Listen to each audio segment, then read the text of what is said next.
ನಮಸ್ಕಾರ. ಸಂತೋಷ್ ಲಾಡ್ ಕಾರ್ಮಿಕರ ಪಾಲಿನ ಹೆಮ್ಮೆಯ ಹೆಸರು. ಕಳೆದ 2.5 ವರ್ಷದಲ್ಲಿ ಕಾರ್ಮಿಕ ಸಚಿವರಾಗಿ ಹಲವು ಉತ್ತಮ ಯೋಜನೆಗಳನ್ನು ಕಾರ್ಮಿಕರಿಗೆ ನೀಡಿದ್ದಾರೆ. ಆ ಮೂಲಕ ನಾಡಿನ ದುಡಿಯುವ ವರ್ಗದ ಸಂಜೀವಿನಿಯಾಗಿದ್ದಾರೆ. ಇವರ ಕಾರ್ಯಕ್ಕೆ ಇಡೀ ಕಾರ್ಮಿಕ ವಲಯ ಹರ್ಷಗೊಂಡಿದೆ. ಸಂತೋಷ್ ಲಾಡ್ ಜಾರಿಗೆ ತಂದ ಯೋಜನೆ ಬಗ್ಗೆ ಒಂದು ನೋಟ ಇಲ್ಲಿದೆ.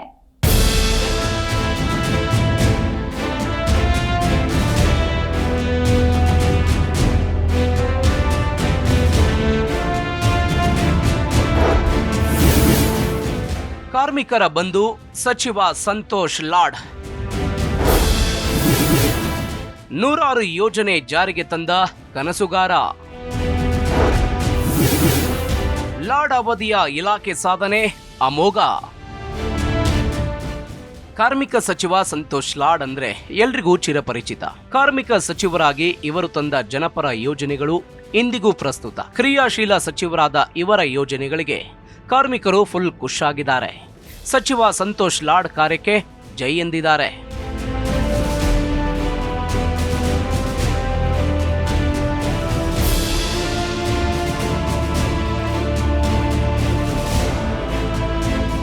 ಸಚಿವ ಸಂತೋಷ್ ಲಾಡ್ ಕಾರ್ಮಿಕ ಸಚಿವರಾದಾಗಿನಿಂದ ಇಲಾಖೆಯಲ್ಲಿ ಸಾಕಷ್ಟು ಬದಲಾವಣೆ ತಂದು ಹಲವು ಜನಪರ ಯೋಜನೆಗಳ ರೂವಾರಿಯಾಗಿದ್ದಾರೆ. ನಕಲಿ ಕಾರ್ಡ್ ರದ್ದತಿ ಅಭಿಯಾನದಿಂದ ಹಿಡಿದು ವಿಶೇಷ ಚೇತನರಿಗೆ ಉದ್ಯೋಗ ಮತ್ತು ಶಿಕ್ಷಣ ಕ್ಷೇತ್ರದಲ್ಲಿ ಮೀಸಲಾತಿ ಒದಗಿಸುವ ಮಸೂದೆ ಜಾರಿಗೆ ತರಬೇಕು ಎನ್ನುವ ಕ್ರಾಂತಿಕಾರಕ ಬದಲಾವಣೆಗೆ ಮುನ್ನುಡಿ ಬರೆದಿದ್ದಾರೆ.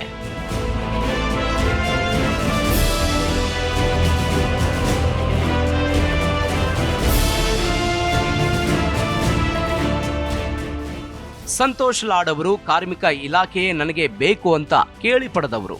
ಹಲವು ಉತ್ತಮ ಇಲಾಖೆಗಳಿದ್ರೂ ಕಾರ್ಮಿಕ ಇಲಾಖೆಗೆ ಆದ್ಯತೆ ನೀಡಿ ಸಚಿವ ಸ್ಥಾನ ಪಡೆದವರು. ತಮ್ಮದೇ ಆದ ದೂರದೃಷ್ಟಿಯನ್ನ ಇರಿಸಿಕೊಂಡು ಇಲಾಖೆಯನ್ನ ಕಟ್ಟುವಲ್ಲಿ ಹಾಗೂ ಕಾರ್ಮಿಕರ ಜೀವನ ಮಟ್ಟ ಸುಧಾರಿಸುವಲ್ಲಿ ಪ್ರಮುಖ ಪಾತ್ರ ವಹಿಸಿದ್ದಾರೆ.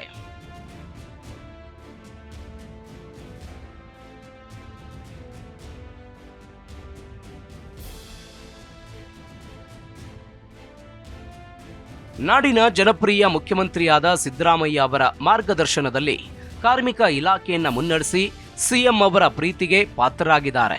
ಅಷ್ಟೇ ಅಲ್ಲ, ಅವರು ಜಾರಿಗೆ ತಂದ ಹಲವು ಯೋಜನೆಗಳು ನಾಡಿನ ಕಾರ್ಮಿಕರಿಗೆ ಸಂಜೀವಿನಿಯಾಗಿವೆ.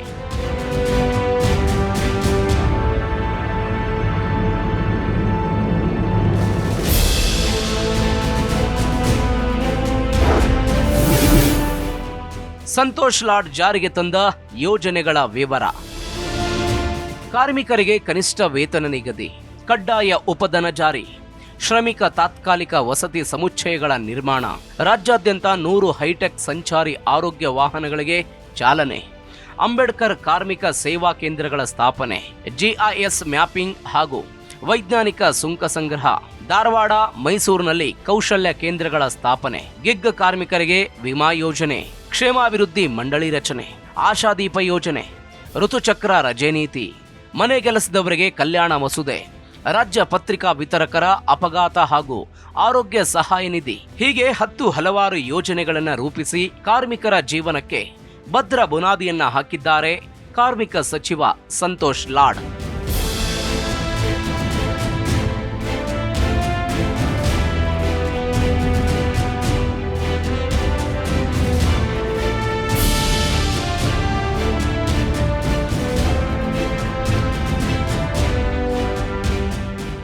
ಒಟ್ಟಾರೆ ಲಾಡ್ ಅವರ ಮುಂದಾಲೋಚನೆ ಹಾಗೂ ಅವರ ಕಠಿಣ ಪರಿಶ್ರಮ ಕಾರ್ಮಿಕರ ಜೀವನ ಬದಲಾವಣೆಗೆ ಕಾರಣವಾಗಿದೆ. ಕಾರ್ಮಿಕರೇ ಮೊದಲು, ಕಾರ್ಮಿಕರಿದ್ದಾರೆ ನಾವು ಎನ್ನುವ ಅವರ ಚಿಂತನೆ ಇತರರಿಗೆ ಮಾದರಿಯಾಗಿದೆ.